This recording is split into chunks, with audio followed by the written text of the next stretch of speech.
মই দেখুৱাইছোঁ বৰ্তমান শিৱসাগৰ পৰিৱেশ প্ৰথমটো শ্ব' তথা প্ৰথমটো দৰ্শনী চাবলৈ এনেধৰণে এই ভাস্কৰজ্যোতি চিত্ৰগৃহলৈ আহিছে দৰ্শক। আজি পুৱা 5 বজাৰ পৰাই তেওঁলোকে অপেক্ষা কৰি আছে জুবিন দাৰ এই সপোনৰ চিনেমাখন অন্তিম চিনেমাখন চাবলৈ তেওঁলোকে আহিছে এইসকল দৰ্শক। সাধাৰণতে আমি দেখোঁ যে কোনো এখন চলচ্চিত্ৰ চাবলৈ গ'লে উৎসাহ থাকে, যথেষ্ট আনন্দ ফূৰ্তি কৰিম বুলি যায়, কিন্তু আজি সেই আনন্দ ফূৰ্তি নাই। কিন্তু সকলোৰে এটা মনত দুখ আছে, আৱেগ আছে।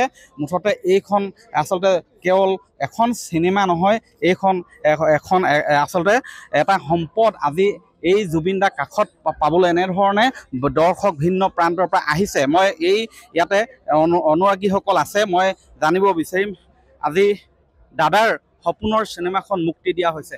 আচলতে আজি এটা সৌভাগ্যৰ দিন, কাৰণ আজি মোৰ জন্মদিন। আৰু জন্মদিনটো আচলতে উকা হিচাপে আজি সকলো শেষ আমাৰ। আৰু বাঘ আহি আছে, ৰেঞ্জ ৰ'ভাৰত আহি আছে। মই অথনিৰ পৰা কৈ আছোঁ, বাঘ কেতিয়াও মৃত্যু কেতিয়াও নহয়, তেওঁ সদায় অমৰ আমাৰ মাজত।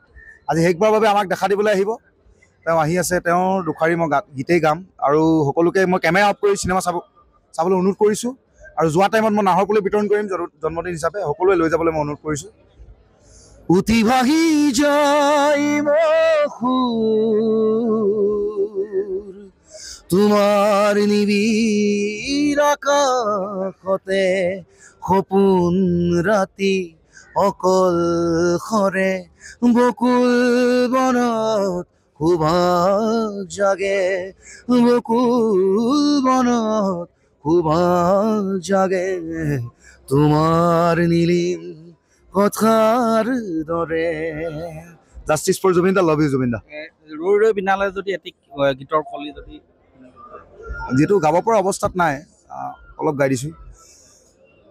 অহোৰাত্ৰি অনাবিল স্বপ্ন প্ৰতাৰিত, বাস্তৱ মোৰ কাষত ক্ৰন্দন বৰষিত, আৰত সুৰুজৰ দিবা স্বপ্ন, দিবা স্বপ্ন। ধন্যবাদ।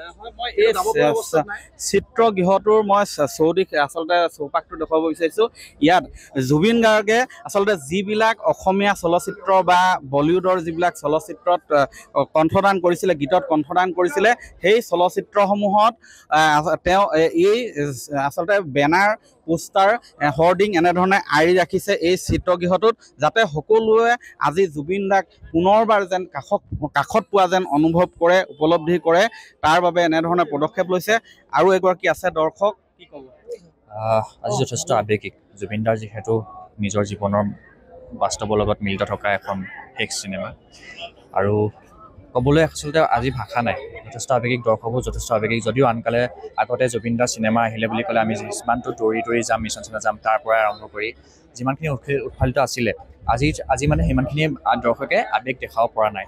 গতিকে মই এটাই অনুৰোধ জনাম, জুবিন দাৰ পাইৰেচিৰ ক্ষেত্ৰত যথেষ্ট সতৰ্ক আছিলে, নকৰিবলৈ আহ্বান জনাইছিলে। মই আজিও জনাম যে ৰৈ ৰৈ বিনালে সকলোৱে চাওক, কিন্তু মোবাইলৰ কেমেৰা অফ কৰি চাওক।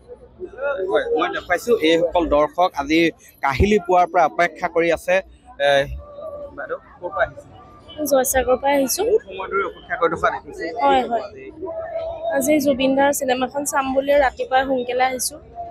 আৰু হয়, মই এয়া দেখুৱাইছোঁ যে শিৱসাগৰৰ এই ভটিয়াপাৰা চিত্ৰগৃহত এনেধৰণে ভিন্ন প্ৰান্তৰ পৰা কোনোৱে যদি টি চাৰ্ট পিন্ধি আহিছে, কোনোৱে এনেধৰণে গামোচাতে জুবিন দাৰ প্ৰতিছবি অংকন কৰি এনেধৰণে আহিছে। মই দেখুৱাইছোঁ সমান্তৰালকৈ জাষ্টিছ ফৰ জুবিন দা এনেধৰণে মই পিঠিত দেখিছে, এয়া গামোচাত। আজি কি ক'ম, আজি ক'ব গ'লে জীৱনৰ প্ৰথম ছবি যে আমি ইমান ৰাতিপুৱা চবে সাৰ পাই আহি ইয়াত আজি আমি একত্ৰিত হৈছোঁ। আৰু যিটো পৰিৱেশ দেখা পাইছোঁ, ইয়াত সকলো মানুহে ইয়াত আৱেগিক হৈ আছে। আৰু এনেকুৱা পৰিৱেশ আমি ভৱিষ্যত বা আগলৈও পিছলৈও আজিলৈকে দেখি পোৱা নাই, আৰু চাগে নেদেখিম। তো চবৰ আৱেগটো এইটোৱে যে আমি জানো যে জুবিন দা এইটো লাষ্ট ছবি, আৰু ভৱিষ্যত আমি কেতিয়াও তেওঁক চিনেমাত আৰু বা চিনেমা হলতো আমি তেওঁক দেখা নাপাওঁ। গতিকে চবে তেনেকৈ ওলাই আহিছে আৰু ইয়াত উপস্থিত হৈ আছে। হয়, আচলতে মই পুনৰ কৈছোঁ যে চলচ্চিত্ৰ এখন চাবলৈ আনন্দ ফূৰ্তি কৰিবলৈ, উপভোগ কৰিবলৈ যায়, কিন্তু আজি সেই আনন্দ ফূৰ্তি নহয়, আনন্দ ফূৰ্তি নাই বহুতৰে আচলতে চকুত চকুলো। মই এগৰাকী জুবিন অনুৰাগী দেখুৱাইছোঁ, তেওঁ এই চলচ্চিত্ৰখন চাবলৈ আহিছে। এয়া দেখিছে এটা টি-চাৰ্টত ৰৈ ৰৈ বিনালে জুবিন দা অমৰ হওক এনেধৰণে এই আচলতে অংকন কৰি আহিছে টি-চাৰ্টত। মই আহিছোঁ এগৰাকী দৰ্শক, কি ক'বা আজি? আচলতে আজি ক'বলগীয়া একোৱেই নাই। কাকনো চাব আহিলোঁ, ক'লৈনো চাব আহিলোঁ, কোননো একবাৰলৈ আহিব, কাকনো ন্যায় বিচাৰিম, গোটেইবোৰ স্থলে কিবা উল্টা পুল্টা হোৱা নিচিনা লাগিছে। আচ্ছা, বুজাব পৰা নাই। আচলতে এটাই ক'ম যে ভগৱানৰ পুত্ৰ আছিল, ভগৱানে বিচাৰ কৰিব, আৰু আমাৰ ক'বলগীয়া একোৱেই নাই।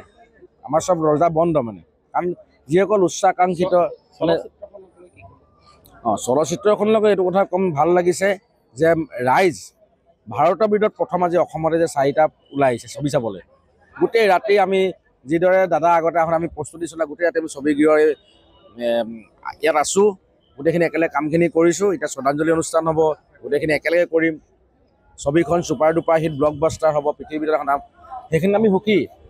খালি দাদাক শেষবাৰ পাম সেইটোতে আমাৰ মনৰ দুখ মানে।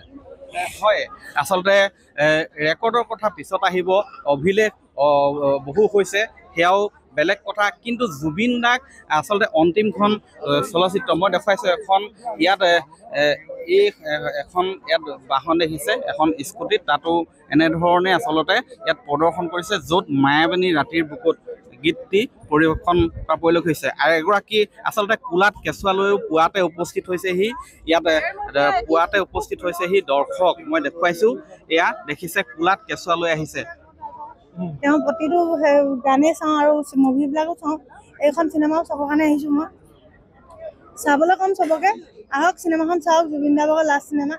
তেওঁক আৰুতো দেখা নাপাওঁ, এইখনতে দেখা পাম আজি, সেইটো কাৰণে আশা কৰি মানে আহিছোঁ আৰু চাবলৈ।